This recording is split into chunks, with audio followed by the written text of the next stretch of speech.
Baik pemirsa, kini kita ke informasi yang sudah kami pilihkan dan ada di situs CNBC Indonesia. Kita lihat untuk yang pertama ada mega tsunami yang hajar Greenland.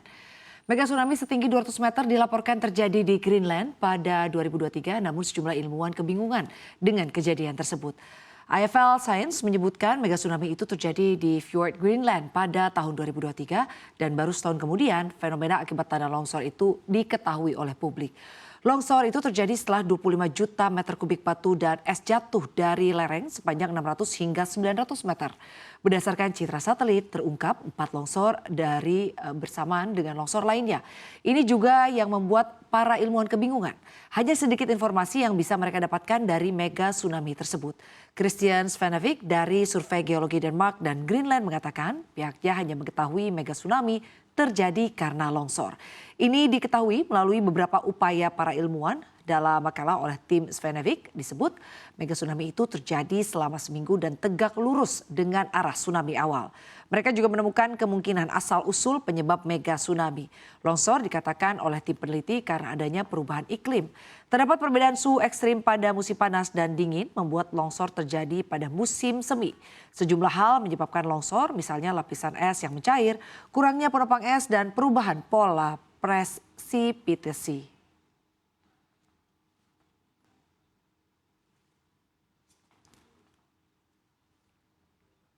Kita ke informasi selanjutnya, pemirsa, ada pemilik emas yang tunggu kabar genting dari Amerika Serikat.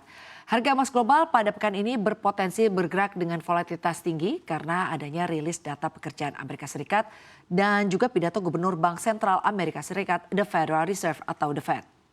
Secara mingguan, emas mencatatkan penurunan sekitar 2%, menandai salah satu pekan terlemah dalam 2 bulan terakhir. Berdasarkan konsensus Trading Economics, data pembukaan pekerjaan di Amerika Serikat akan meningkat menjadi 7,49 juta lowongan dari bulan sebelumnya di 4,33 juta. Kemudian Jerome Powell akan berpidato pada Kamis 5 Desember pukul 1:45 waktu Indonesia Barat.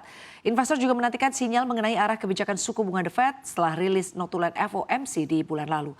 Ringkasan pertemuan tersebut memuat beberapa pernyataan yang menunjukkan bahwa para pejabat merasa nyaman dengan laju inflasi meskipun menurut sebagian besar ukuran inflasi masih berada di atas target 2% yang ditetapkan oleh The Fed.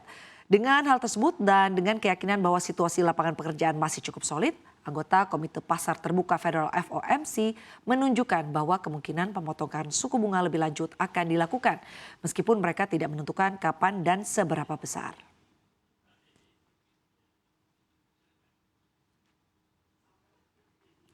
Kita ke informasi selanjutnya, yakni Hayat Tahrir Al-Syam kobarkan perang baru. Ya, kelompok Islam Hayat Tahrir Al-Syam atau HTS melancarkan serangan mendadak ke wilayah utara Suriah. Akibatnya pasukan pemberontak tersebut berhasil merebut kota strategis Aleppo. Pada minggu pertama di bulan Desember kemarin, mereka dilaporkan telah menguasai sebagian besar kota terbesar kedua di negara itu dan bergerak maju menuju Hama di selatan. Serangan ini mengguncang rezim Bashar al-Assad yang telah lama bergantung pada dukungan Rusia dan Iran untuk mempertahankan kekuasaannya. Kelompok HTS sendiri yang memiliki sejarah panjang dan terlibat dalam konflik Suriah, HTS didirikan dengan nama lain Jabhat al-Nusra pada tahun 2011 sebagai afiliasi langsung Al-Qaeda.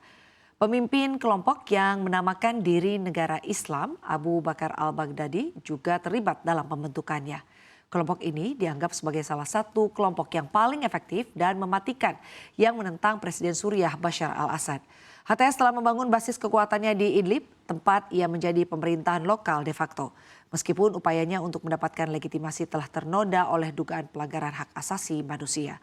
Mereka juga terlibat dalam beberapa pertikaian sengit dengan kelompok lain dan ambisinya di luar Idlib menjadi tidak jelas.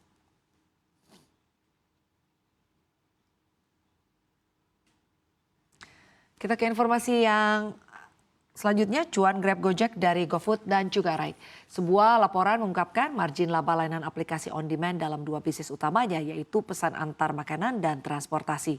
Platform aplikasi seperti Grab dan Gojek harus membagi uang yang dibayarkan oleh konsumen ke mitra pengemudi dan pedagang. Laporan tersebut berasal dari Momentum Works dalam Transforming On-Demand Platform Work pada November 2024. Laporan memperinci tiap komponen per pengeluaran konsumen. Momentum Works menyatakan perhitungan mereka berasal dari informasi laporan keuangan perusahaan-perusahaan on-demand riset lainnya. Menurut laporan tersebut, pada pengantaran makanan konsumen akan mengeluarkan juga biaya untuk pengantaran. Biaya platform dan tambahan add-on ini bisa dikurangi jika terdapat diskon. Berikutnya, biaya yang dibayarkan konsumen akan dibagi menjadi dua bagian. Pendapatan merchant dikurangi biaya komisi dan untuk pengemudi ditambah insentif. Kedua pihak akan mendapatkan masing-masing 62% hingga 88% pada merchant dan pengemudi taksi online dan ojol sebanyak 10% hingga 35%. Margin yang didapatkan platform hanya sekitar 4% dan Momentum Works memberikan catatan terkait margin yang didapatkan platform akan dihasilkan setelah mengurangi beberapa biaya mulai dari pembayaran, teknologi, dan biaya lainnya.